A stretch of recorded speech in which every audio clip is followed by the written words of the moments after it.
Yo voy contándoles mientras tú te pones los audífonos que la idea de este live es que hablemos sobre el duelo. Ya Andrea ha tenido, por ejemplo, dos live previos con la familia Colmenares, sobre todo el caso del muchacho Colmenares, que sí, sí fue asesinado o no, pues no, pero de un duelo de familia ahí muy grande.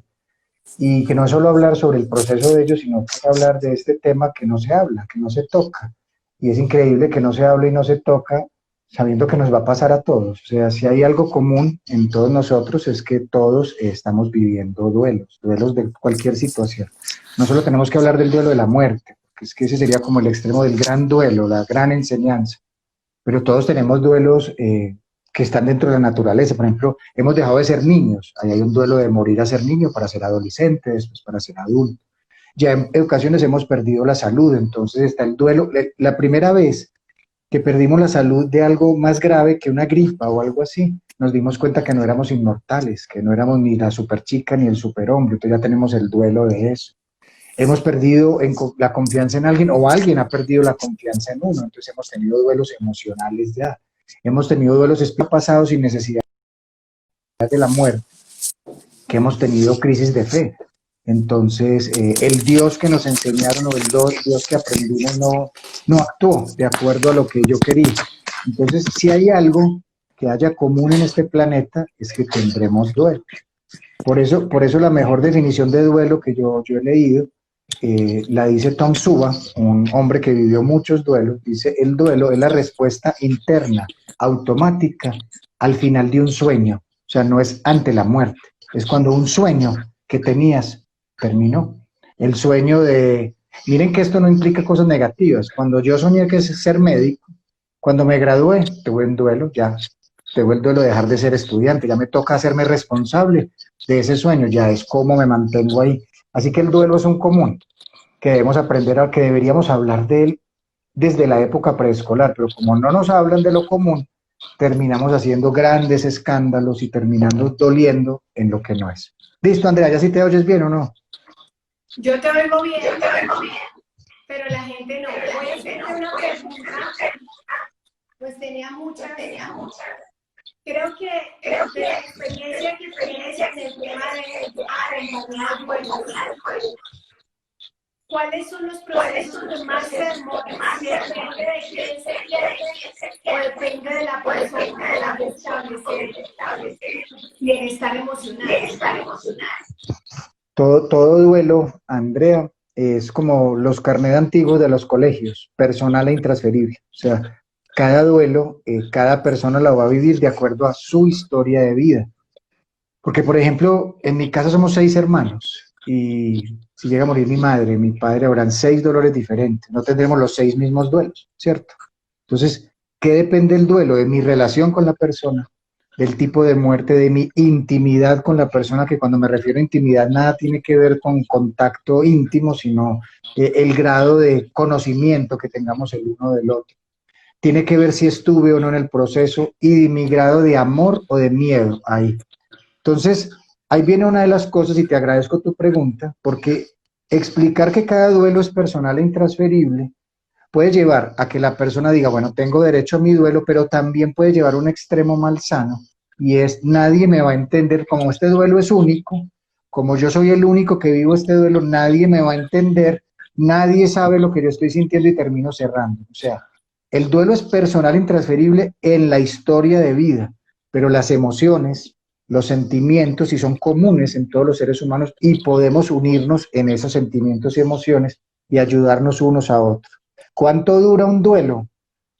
En estos días que alguien me hizo esa pregunta en otra conferencia, vino una respuesta que a mí me gustó: lo que dure tu amor. ¿Qué quiere decir eso?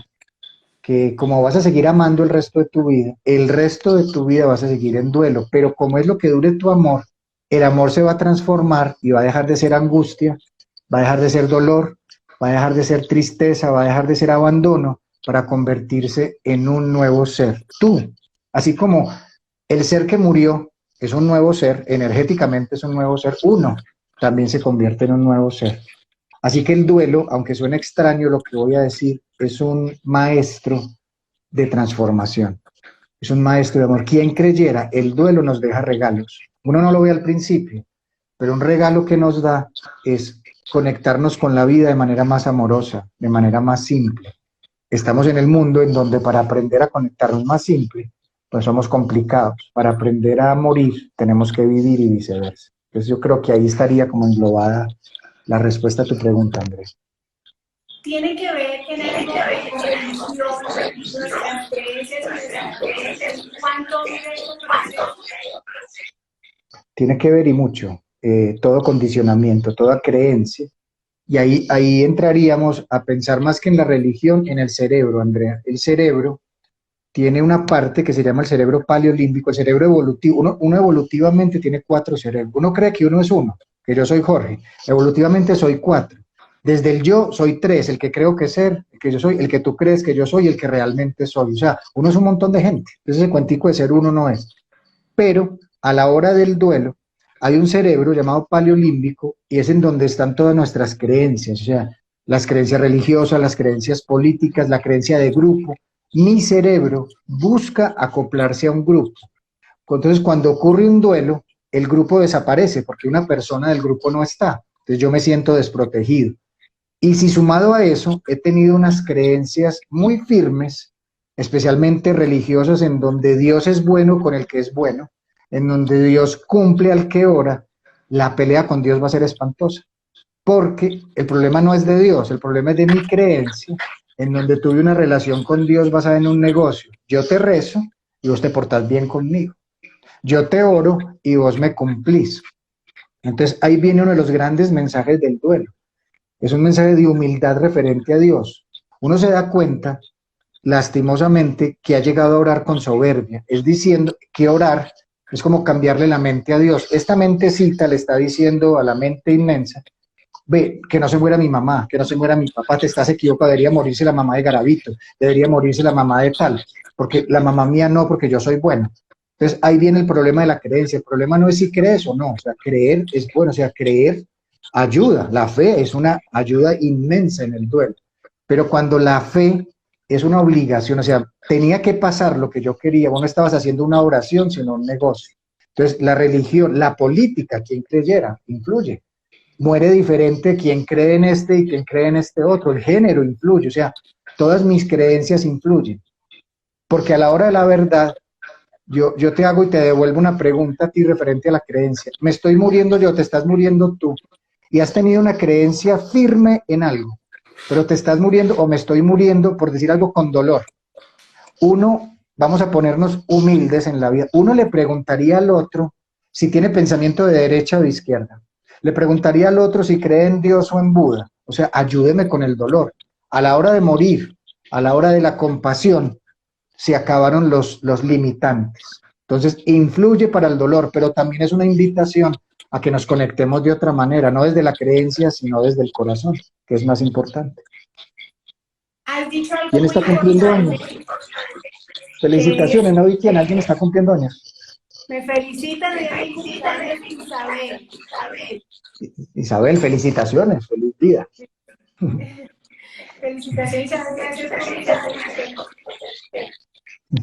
Hablaste de cómo ayudar en este prudente y cómo hacerlo, cuando uno dice a alguien en el proceso de duelo, pero a veces no se pone ni lo toca, no sabe ni siquiera cómo uno puede influir en ayudar a esa otra persona que está viviendo, cómo alguien puede ayudar en nuestra personal, en ese dolor, para darle una mano. La primera forma de ayudar es aceptar lo que acabas de decir. Es, por ejemplo, llamar al otro que está en duelo y decirle, ve, no tengo ni idea qué decirte, no tengo ni idea cómo ayudarte, pero aquí estoy, decime qué hago por vos. O sea, la ayuda en duelo no debe estar prefabricada, prediseñada de voy a decir frases de cajón, entonces lo siento mucho, entonces no llores que no lo dejas ir, entonces ponle fe, pon pensamiento positivo.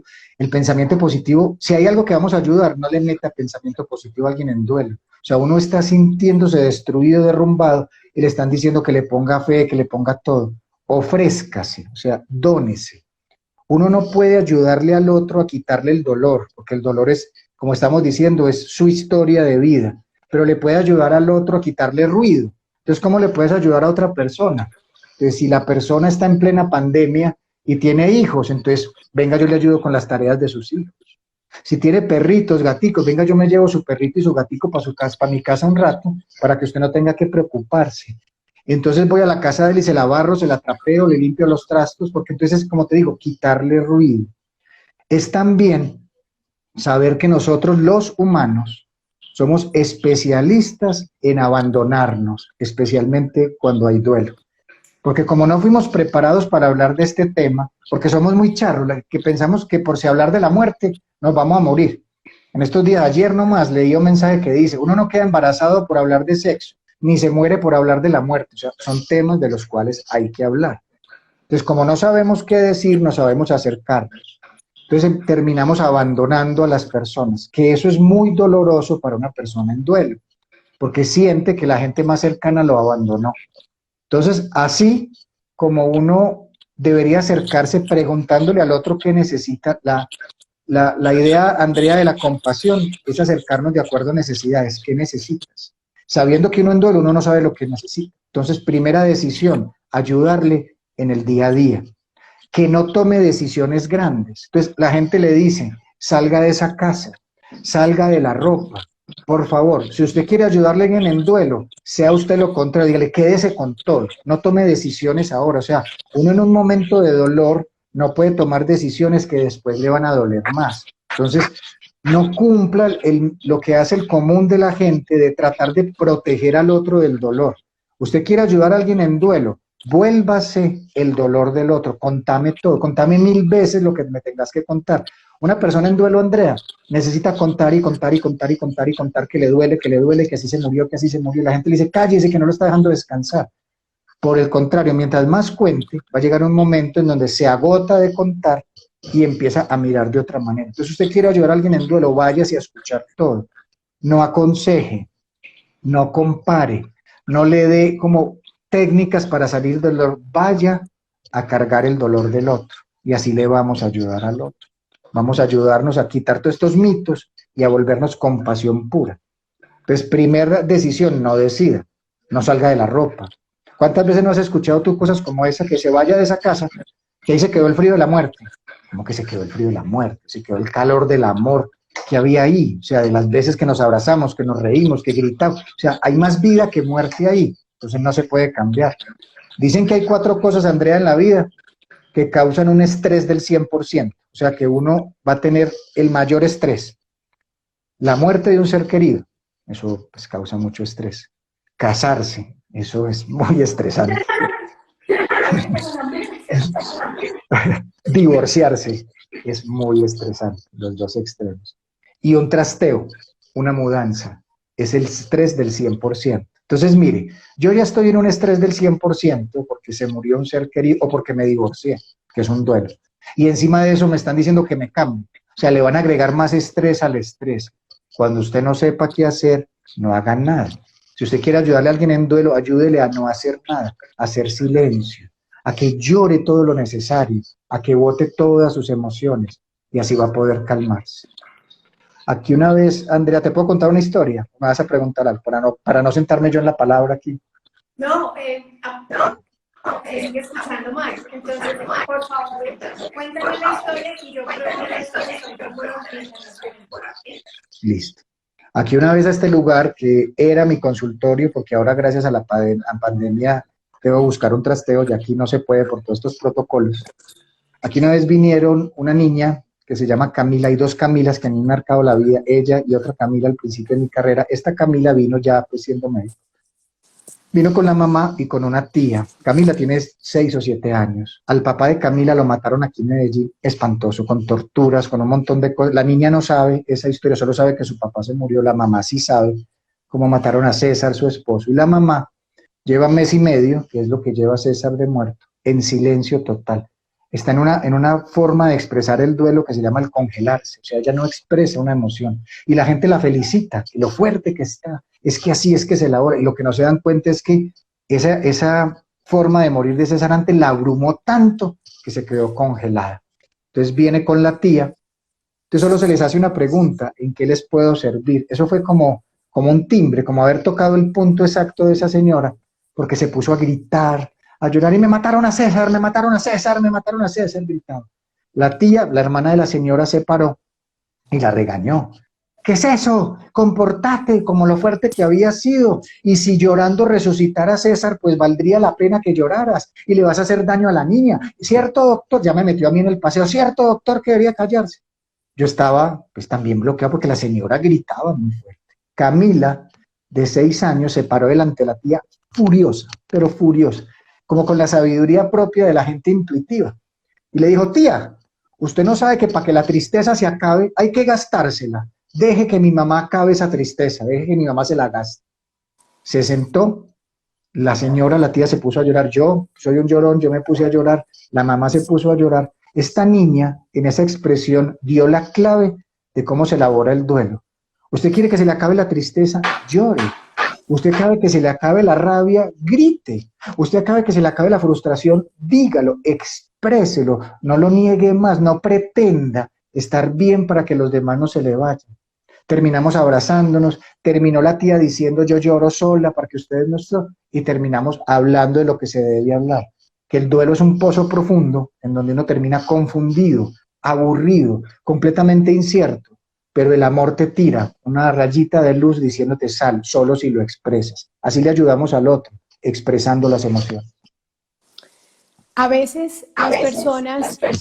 ¿Se oye bien? No, no importa. Sí, sí, yo te digo muy bien. Pero la gente no. Ah, perdón. Conservan mucho tiempo pertenencias de ese ser querido como un culto, como honrando su presencia. ¿Qué tan bueno es para ese ser que está viviendo el duelo mantener eso intacto? Si a esa persona eso le genera paz, para esa persona es bueno. El problema está en todos nuestros mitos, en toda nuestra como mentira sobre la muerte, en donde que si alguien se queda con unas cenizas mucho tiempo, no lo está dejando descansar, que si no saca la ropa, que si no saca las fotos, o sea, obligamos a la gente a que el duelo signifique olvido, sal de todo aquello que te lo recuerde, con tal de qué, de protegerte del dolor, y es peor, Andrea, es peor, o sea, más que pensar en duelos buenos y malos, habría que pensar en duelos sanadores y no sanadores. Si yo conservar las cenizas de mi ser querido un tiempo, me genera una sensación de paz mientras llega el momento en donde las debo sacar, entonces está bien. Aquí yo atendí una vez, la señora tenía 92 años, llevaba 60 años casada con su 60 años, o sea, 60 años de casados, o sea, son muchas vidas juntas. Y su esposo murió y ella llevaba 4 meses con las cenizas de su esposo en el ladito de la cama de él. Aquí vinieron las hijas a que yo regañara a la señora que porque no lo estaba dejando descansar, que eso era malo. O sea, hay que pensar una cosa. En el duelo de los hijos probablemente cuando se muere un papá, por más doloroso que sea, pues estaba dentro de la normalidad de la vida, que los más viejos se mueran, ya tienen otra vida. Pero para la señora, ese hombre era su vida, o sea, tengo más recuerdos que futuro. Ella me decía, y lo dijo delante de los hijas cuando yo le dije, ella tiene derecho a eso. Ella dijo una frase lindísima, dijo, ¿cómo pretenden que yo en 4 meses despache a alguien que es 60 años en mi vida? Es que yo no sé quién se murió más, si él o yo.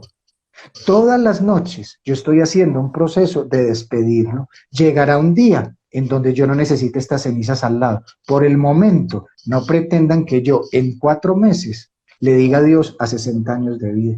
Entonces, esa es la respuesta, Andrea. O sea, el tiempo que el otro necesite, sin presionar. Es decir, le necesitas eso, está bien, porque lo llenamos de mitos, que no lo va a dejar descansar. Entonces, encima de que esa señora tenía dolor, ya le meten una culpa, que no está dejando descansar al viejo. No, lo que el otro necesite.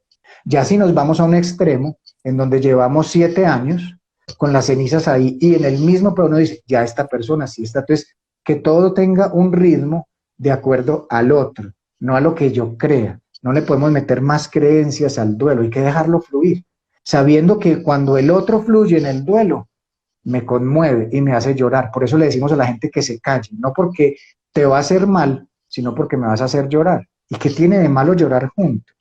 Si las lágrimas son una forma de volver a amar. Entonces ahí viene como la idea. Hay que dejar que los demás tengan esos cultos. Yo le digo a la gente que hagan un altar, que pongan una foto de su ser querido y que a esa foto le hablen todos los días. Le digan, me voy, volví. Le digan, acompáñame a mercar, vení, acompáñame a esto. ¿Por qué no? O sea, si vos le has hablado a una foto de Jesús que nunca lo viste, si le has hablado a una imagen de la Virgen que nunca la tocaste, ¿por qué no le vas a hablar a una imagen de una persona que sí estuvo, que sí sentís y que es lo más cercano a Dios que podés tener?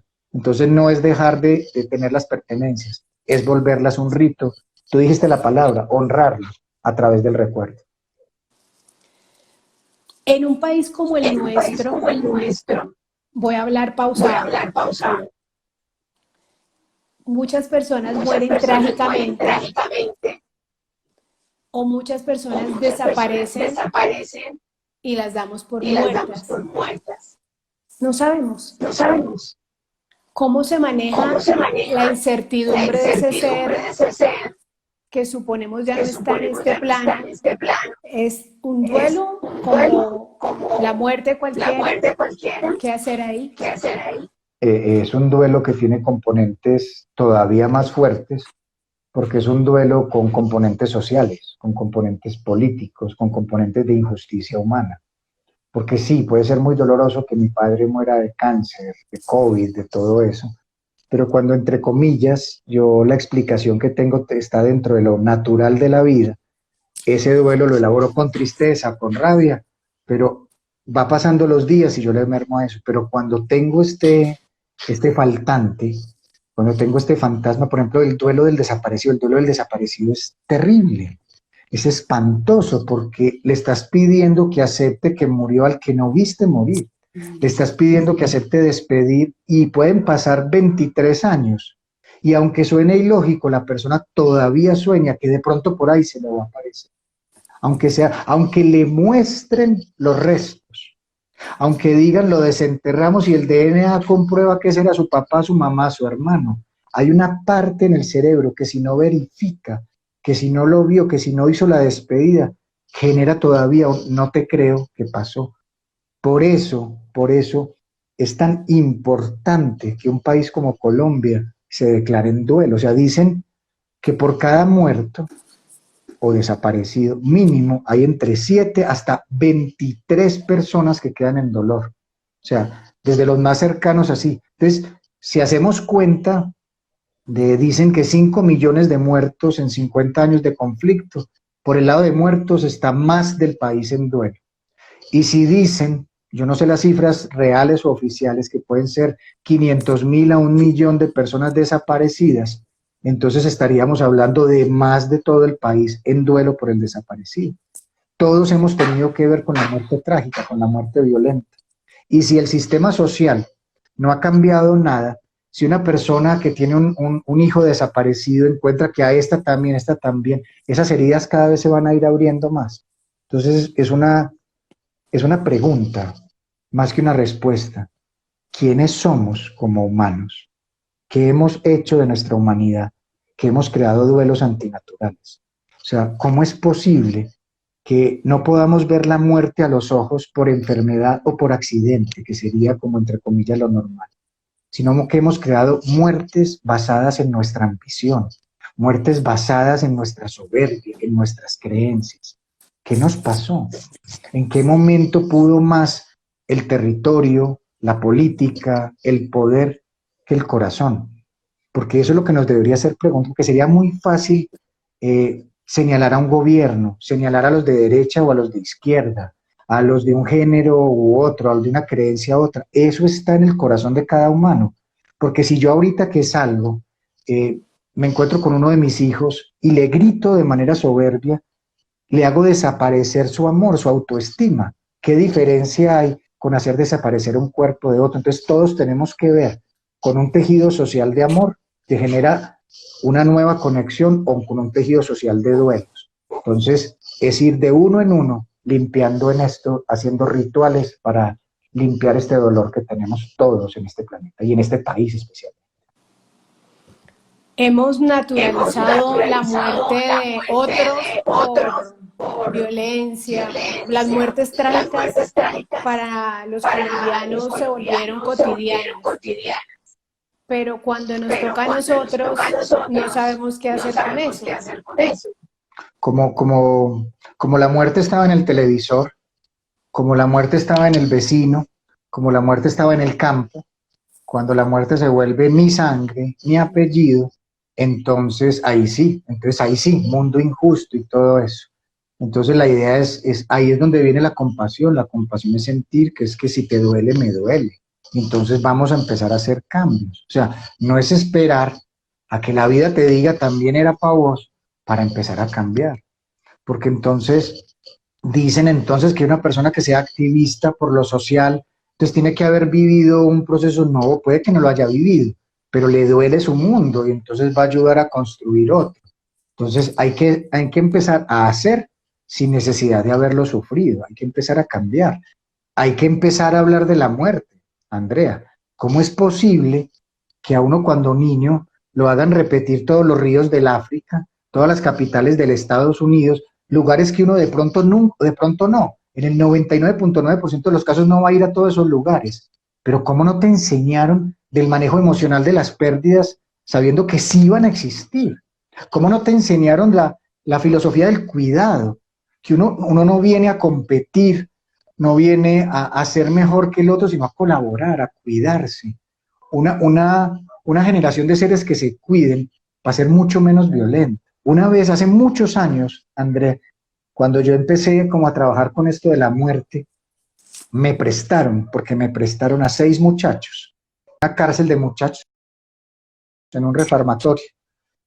A esos muchachos los estaba guiando un hombre que de nombre se llamaba Jesús y que se comportaba como el Jesús, pues de un ser de bien. Este hombre era reciclador y le intentaba enseñar a estos muchachos que no existía basura, que existían posibilidades.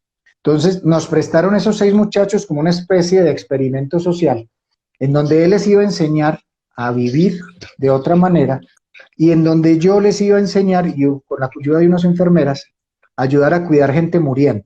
Ellos ya habían tenido la experiencia de la muerte, eran muchachos, el menor tenía 9 años y el que más tenía 14. El menor tenía 3 muertos encima, el de 9 años había matado a 3 personas. Los otros habían, o sea, en común todos esos 6 muchachos tenían como 40 muertos encima, o sea, eran sicarios, desde niños. Entonces, ¿qué opina la sociedad? Demonios, esos tienen al diablo adentro, ¿cómo es que ya han matado a tanta gente? Pues durante 6 meses, estos muchachos estuvieron entre reciclando, ganando dinerito de eso y cuidando gente, limpiando a la gente, por ejemplo, los pañales, ayudando a colocar medicamentos, bañando a la gente. 6 meses así. A mí nunca se me va a olvidar el cierre con esos muchachos, especialmente el niño de 9 años. El niño de 9 años dijo, yo crecí con mis hermanos enseñándome a dispararle a perros y gatos, que para que cogiera buena puntería para ser buen gatillero, porque no había de otra. Después crecí, porque ahí en el barrio me dijeron que si quería ser buen gatillero y para probar finura, le tenía que meter un balazo a mi mejor amiguito, y se lo metí para probar finura, ¿cierto? Después crecí, en donde para poderle dar buena casa a la cucha, entonces había que ir y también meterle un balazo a un señor que yo no conocía, y meterle un balazo, y cuando yo le metí ese balazo a ese señor, a mi mamá le llegó nevera, le llegó televisor, lo que nunca teníamos. O sea, y ahora que estoy haciendo esto, me estoy dando cuenta de lo que es vivir y lo que es morir. O sea, si a mí me hubiera, porque entonces este muchacho en ese proceso acompañó a 3 personas muriendo y los acompañó hasta que dieron su respiración final. Digo, si yo hubiera aprendido que esto es la muerte, jamás hubiera matado. Si yo hubiera aprendido siendo niño, y si tenía 9 años, imagínate, siendo niño, ese muchacho ya tenía otra idea, a que aquí vinimos a cuidarnos, yo le hubiera dicho a mis hermanos, no. Entonces, ahí vendría la pregunta, Andrea, ¿este muchacho mata porque es malo? ¿O porque le enseñaron qué malo los hermanos? Pero qué mala la sociedad que los llevó a eso. Y esa sociedad soy yo, sos vos, ¿qué estamos haciendo para crear eso? Entonces, ¿qué tal que para que aprendamos a elaborar duelos y para que hablemos de la parte social, que es la que más te mueve a vos, entonces hagamos de la muerte una cátedra, hagamos del cuidarnos una obligación en los colegios y de esa manera vamos a dejar de competir y vamos a empezar a hacer compinches, cambiamos el competir por colaborar, cambiamos el conseguir por compadecer y así nos volvemos unos mejores seres humanos. Hay una que es la del no nacido. El de haber esperado meses o algunos meses la llegada de un ser,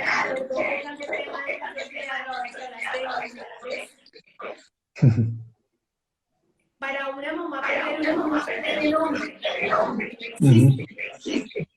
Para esa mamá que esperó un hijo que no nació, ese duelo, ¿cómo remediar frente a los otros de quien subiste con Lo primero que todo, no pensar en remediarlo, porque sería pensar que esta mamá quedó como desarreglada para el resto del tiempo. Es el duelo más invisible que puede existir, porque como nadie lo vio, como nadie lo tocó, y esta mamá fue la única que sintió la vida creciendo en sí, ella va a tener un duelo solitario, invisible. Entonces, imagínate este escenario. Si ante el duelo de lo que sí vemos, si ante el duelo de una persona que yo vi, que yo acompañé, por más doloroso que sea, le niegan a la gente la posibilidad de expresarse, imagínate ante un duelo invisible. Y no solo del que no nació, Andrea, esto se llama el duelo neonatal, de los que sí nacen pero mueren en el nacimiento, o en los primeros días mueren.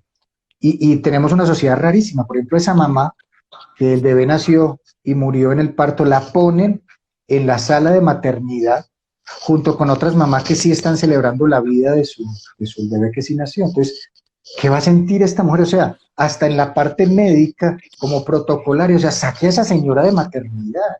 O sea, ¿cómo la va a dejar allí viendo uno celebrando y ella en la tristeza? Entonces, ¿qué hay que hacer? Legitimizar el dolor de esa persona, decirle, no tengo ni idea qué estás pasando, pero tenés todo el derecho del mundo a tener dolor, tenés todo el derecho del mundo a sentir la muerte de un sueño. Es que no solo murió un bebé, sino que ya tenías lista la habitación, ya tenías listos los pañales, ya tenías el color, la cunita, entonces salir de todo eso. Pero la gente dice cosas como, ¿por qué estás tan triste si nunca lo viste? Y estás joven, no es sino que tengas otro bebé, como si uno reemplazara al otro. Y pensá que fue una regla más. Empiezan a decir cosas menospreciando el dolor, entonces nuevamente volvemos al otro. Muchas veces la mejor forma de ayudar a alguien en duelo es no le ayude, no le joda la vida. O sea, no le diga sus palabritas, no le diga sus consejos. Vaya y más bien ponga el pecho diciendo, vení, llora en mí. Vení, Botato, no tengo ni idea de lo que estás sintiendo, pero llora en mí. Así podemos lograr que esto poco a poco vaya cambiando. Así como en el duelo tan difícil del no nacido, como en el duelo del suicidio, en donde se señala tanto al papá y a la mamá, en donde se buscan culpables. Es no buscar explicaciones, sino encontrarnos en un abrazo, que es muy distinto. Y siguiendo en esa línea, te voy a proponer, Jorge, que retomes mi pregunta para que la gente que no me escucha bien entienda a qué corresponde la respuesta, ¿vale? Perfecto. En este país hay muchos niños y menores de edad que han visto asesinar a sus familiares. ¿Cómo puede uno apoyar ese proceso de ese niño que jamás va a olvidar lo que presenció?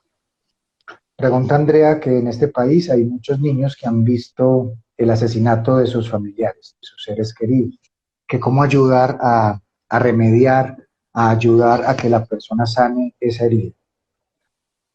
Entonces, cada caso es particular y singular.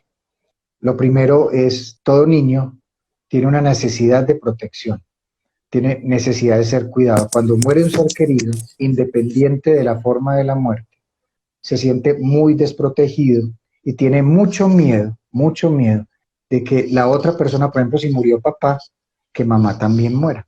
Entonces se aferran mucho al otro que queda, o a un tío, o al que queda. Entonces, una de las cosas, independiente de cómo sea la muerte, es asegurarle que va a estar protegido.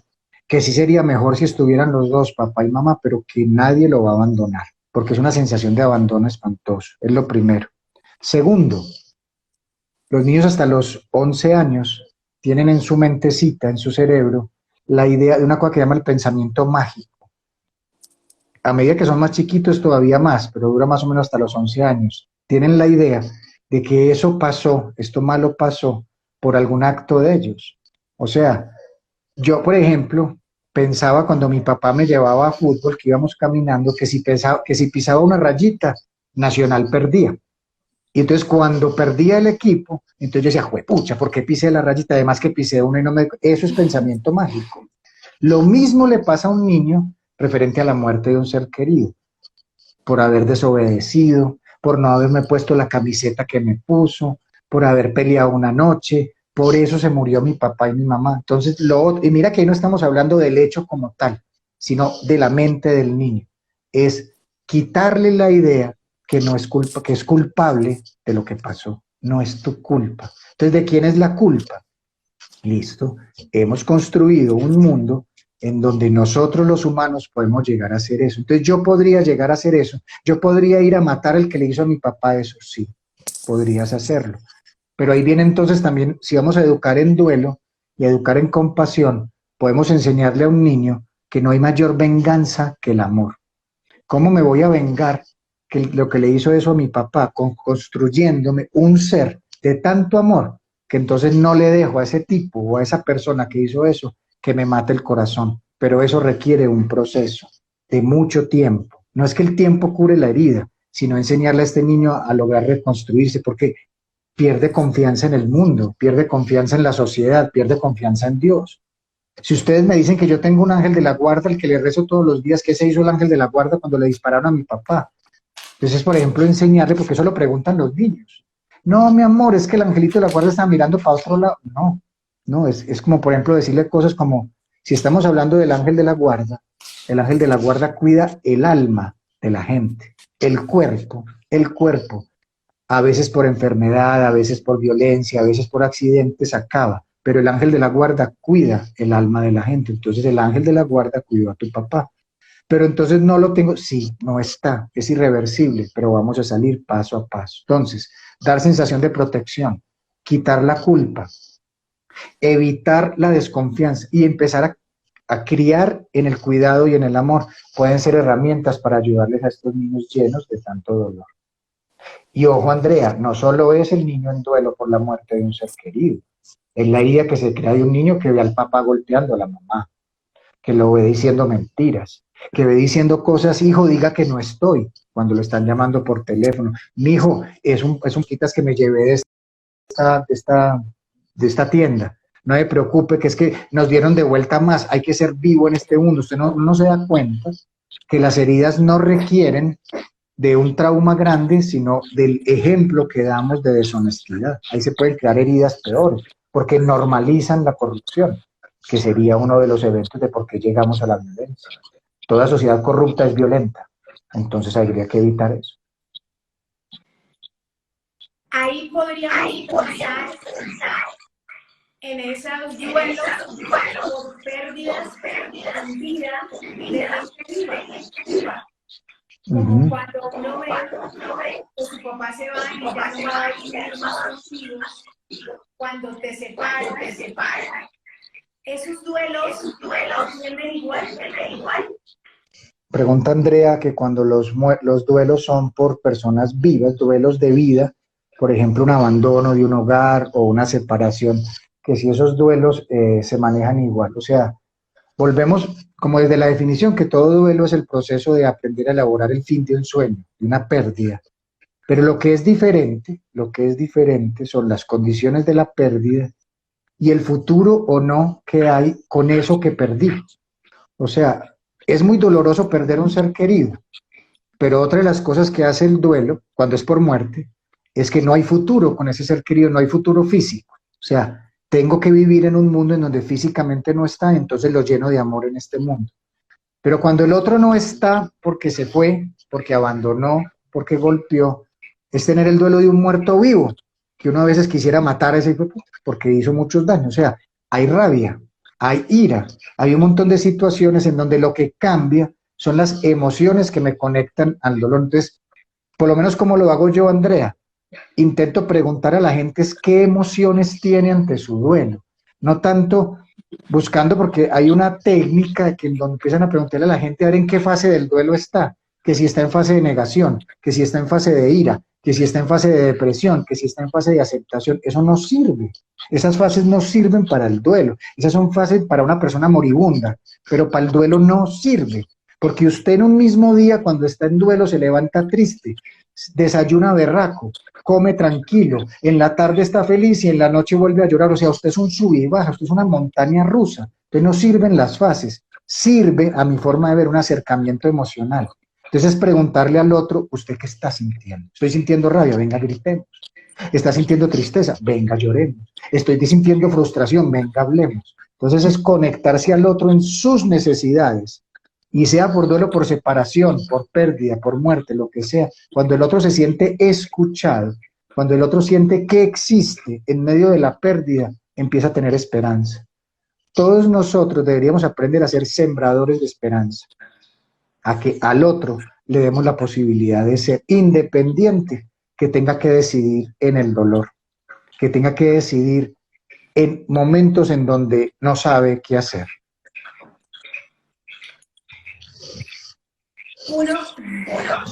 ¿Vas a contar la historia? Sí, señora. Arranque pues. Había un pato, que era un pato muy raro, porque había leído libros que los demás no habían leído, era activista de los derechos humanos y sufría mucho por la gente, leía muchas cosas, y dentro de lo que había leído, leyó un libro de Carlos Castañeda, un antropólogo pereirano, que la gente dice que es mexicano, pero era colombiano, pereirano, que alguna vez tuvo un encuentro con un chamán mexicano, que se llamaba Juan Matus, y escribió una serie de libros, y el primero se llama Las enseñanzas de Don Juan, y el patico leyó ese libro. En ese libro dice que la muerte siempre está en tu hombro izquierdo, esperando que sea el momento fijo, preciso, para danzar contigo, no para matarte, para danzar contigo. Y el patico, como era tan curioso, empezó a mirar para la izquierda muy rápido, y miraba para la izquierda muy rápido, hasta que un día miró tan rápido, que la vio de frente. Un personaje largo, negro, oscuro. Y el patico empezó a temblar. ¿Y usted quién es? ¿Y usted quién es? Le dijo, yo, la muerte. ¿Y usted por qué está aquí? ¿Por qué vino acá? Dijo, yo estoy aquí, por si acaso. ¿Cómo que por si acaso? Le dijo la muerte. Le dijo el pato, entonces me voy a caer mientras estoy volando, entonces me va a comer un zorro, entonces me va a dar coronavirus. Dijo, cállese, le dijo la muerte, debe ser pendejo, toda brava la muerte, ¿cómo que cállese? Dígame una cosa, señor pato, si usted se cae mientras está volando, si a usted se lo come el zorro, si a usted le da coronavirus, ¿eso le da mientras está vivo o mientras está muerto? Mientras estoy vivo, sí, ve, es culpa de la vida y me echan la culpa a mí de todo. Yo no tengo la culpa de que a usted le pase eso. Yo me encargo de lo que pase después, que a usted se caiga del cielo, que a usted se lo coma zorro, le dé coronavirus. Ay, yo no entiendo, dijo el pato. Si quiere entender, tendría que aceptar mi presencia. El patico miró para los lados y dijo, a mí nadie me habla, dice que por loco. Y este está buen conversador. Pues aceptemos su presencia. A partir de entonces, pato y muerte se mantenían para arriba y para abajo. Ahí sí que consideraron loco al pato, porque todo el mundo lo veía hablando solo, porque uno solo ve la muerte personal, uno no ve la muerte del otro hasta que no se muera. Este patico vivía así. Le preguntó a la muerte, ve, ¿querés meterte al lago? Dijo, el lago, que no, nunca te han invitado. No, yo nunca me he metido al agua, le dijo la muerte, metámonos. Se metieron juntos al lago, el pato y la muerte. Casi se muere del frío la muerte, porque nunca se había metido al agua, temblaba del frío la muerte. Al patico le contaron que sus alitas eran muy calenticas, así que se acercó y lo abrazó. Casi se muere del susto la muerte, porque nunca nadie la había abrazado, pero la abrazó de manera tan amorosa que se quedó dormida. 2 días duró dormida la muerte, el patico aprovechó a dormirse al lado, pero el patico se despertó y se despertó gritando, no me morí, no me morí. Y la muerte se despertó, ¿cómo que no te moriste? Sí, es que a mí me dijeron que morirse y dormirse es lo mismo. ¿Cómo se te ocurre decir eso? Dijo la muerte. Así es como le dañan la cabeza a los niños, que morirse y dormirse es lo mismo. Y ahí les cuento un cuento dentro del cuento. Cuando Jorgito fue Jorgito, porque todos fuimos niños, aunque pocos de ellos lo recuerdan, como decía Antoine de Saint-Exupéry, vivía con su abuela en la casa materna, con su abuela materna, que era una mujer que le enseñaba a leer, que le puso a leer el Principito, la Biblia, la Ilíada, la Odisea, todo ahí. Y un día le dijeron que no podía volver a donde la abuela porque la abuela estaba dormida. Realmente la abuela quedó en coma, ella era diabética y quedó en coma diabético. Y después, un día llegaron 4 señores vestidos de corbata y de saco, se entraron a la pieza de la abuela y se la llevaron. Mamá, ¿y para dónde se llevaron la abuela? No, tranquilo, mamá. Y después de ver que estaba metida en un cajón, ¿y por qué está la abuela metida? Y no, tranquilo, mi amor. Después volvió uno con una cajita chiquitica y se la entregó a la mamá. Mamá, ¿y qué le pasó a la abuela? Tranquilo, mi amor, ve, aquí está metida, es que se quedó dormida. ¿Quién se vuelve a dormir? Si cuando uno se duerme vienen 4 señores y se lo llevan, lo meten en una caja grande y después en una caja chiquita y lo vuelven a uno así. Como 3 meses sin dormir, el pobre Jorgito, porque la abuela se volvió ahí. O sea, le dijeron que morirse y dormirse era lo mismo, para que tengamos cuidado con lo que le decimos a los niños. Por eso la muerte regañó al pato y le dijo, no, si usted sigue creyendo que morirse y dormirse es lo mismo, le va a pasar como de Curicagao en Medellín, que casi que traumatizan. Morirse y dormirse no es lo mismo, porque cuando usted se duerme apaga el yo, pero cuando se despierta vuelve a vivir. Así que es una preparación para morir y para nacer, hermanito. Es de las dos al mismo tiempo. Vea usted. El pato era muy preguntón y le preguntó a la muerte, si es verdad que si uno es un pato bueno, si es uno un pato muy amoroso, entonces allá arriba hay alitas y hay arpas y hay unos cantos todos bonitos. La muerte le dio la respuesta para todas las preguntas filosóficas o todas las preguntas sobre el futuro. Le dijo, depende y a veces. Es como si a vos tu pareja te pregunta que si lo vas a querer por siempre. Depende y a veces sí, a veces no, y eso no es malo. Y si es verdad que si uno es un pato malo, allá abajo es pato rostizado. Uy, hermano, ay, sí, no, esa idea de castigo, no. Pero depende y a veces de lo que usted crea. Pasaron los días y el patico le dijo, hagamos algo nuevo. Todo menos el lago, yo no me vuelvo a meter ahí, dijo la mujer. No, parémonos en este arbolito. En el árbol se veía el lago, los otros patos, los peces. Y el patico empezó a suspirar. Ay, ¿con qué así va a ser? ¿Con qué así va a ser qué? Le dijo la muerte. ¿Cuando tú qué? Cuando yo me muera. ¿Qué es lo que ves? Le dijo la muerte. Veo a los otros patos, veo al lago, los peces, pero sin mí. Qué triste, dijo el pato. No, hermano, le dijo la muerte. Cuando uno se muere, y ojo, Andrea, a lo que dijo la muerte, la definición de ella misma, dijo, morir es volverse universo. Si tú te mueres, todo lo que constituye esto que crees llamar pato, se vuelve energía del sol, se vuelve energía de la flor y de su aroma, se vuelve energía del agua y de su frescura. No importa si mueres desaparecido, si mueres violento, si mueres por cáncer, te vuelves vida. Así que no habría tiempo para tanto dolor. ¡Eh! Eso es buenísimo, dijo el pato. Entonces no habría necesidad de tanta nostalgia, de tanto dolor, porque me vuelvo vida en la vida. ¿Estás entendiendo? Dijo la muerte. Pasaron los días y al que le dio frío fue al pato. Se le habían caído alitas, era ya un pato miope, y recordó que alguna vez, cuando la muerte tuvo frío, lo abrazó y le dio calor. Así que se acercó a donde su amiga, la muerte, y le dijo, ¿me abrazas? Y la muerte le dijo, ¿tú sabes lo que significa mi abrazo? Y el patico le dijo, sí, volver mi universo, no tengo miedo. Por primera vez en la historia de este planeta, la muerte abrazó a alguien que no le tuvo miedo. Y mientras lo abrazaba, poco a poco se quedó en sus brazos con el cuerpo de un pato muerto. Ahí sí lo vieron el resto de animales, porque la muerte apareció para ellos. Y todos estaban aterrorizados, viendo cómo la muerte atravesó todo el bosque, llevando el cuerpo del pato muerto. Atravesó el bosque y encontró un rosal y colocó una rosa sobre el cuerpo del pato. Llegó hasta la orilla de un río y puso el cuerpo del pato. Y los animales se sorprendieron mucho porque vieron una lágrima caer de la mejilla de la muerte. E incluso les habló a todos, porque sabía que lo estaban mirando, y les dijo, una lágrima es un te amo hecho agüita. Colocó el cuerpo del pato en el río y lo empujó. Lo que más sorprendió a los animales es que del pecho de la muerte salió un corazón de luz que empezó a iluminar el camino del pato hasta que desapareció para siempre. Todos se quedaron viendo la muerte en un silencio absoluto. Nadie decía nada. De pronto una voz, un susurro, rompió ese silencio. Una voz que dijo, ay, pero así es la vida, dijo la muerte. Así que en eso consiste, mi querida Andrea. Esa es la vida. Nos vamos a morir. Pero mientras tanto, amemos, que a eso vinimos. Queda uno sin palabras. Tan bello. ¿Cómo hay alguna señal que me diga a mí que he procesado un duelo? ¿El duelo tiene un inicio y un final? Uno no termina un duelo. El duelo no finaliza. Uno camina con él. Uno camina con él. O sea, ¿cuál es la seña? El inicio del duelo, haz de cuenta que tú estás acá y la vida se fue y está a 15 kilómetros. Y para recuperar la vida tienes que llorar, que gritar, que patalear. Y como te dijeron que no, entonces lo ves cada vez más lejos. Pero apenas empezás a llorar, a gritar, a patalear, a expresar tus emociones, a no reprimirla, te das cuenta que la vida te espera, que la vida te espera. Y llega el punto en donde caminas al lado del duelo. Te das cuenta que el duelo, así como te generó dolor, también te genera amor. También te genera más amor por tu ser querido, porque la gente en duelo ama más al ser que perdió. Y los demás lo niegan. ¡Ay, ahora sí lo estás queriendo! Entonces, ¿cómo uno se da cuenta que está caminando al lado del duelo? Cuando recuerda y honra, cuando recuerda y no se angustia, cuando recuerda y llora, porque no es dejar de llorar, pero llora y se da cuenta que tiene un propósito.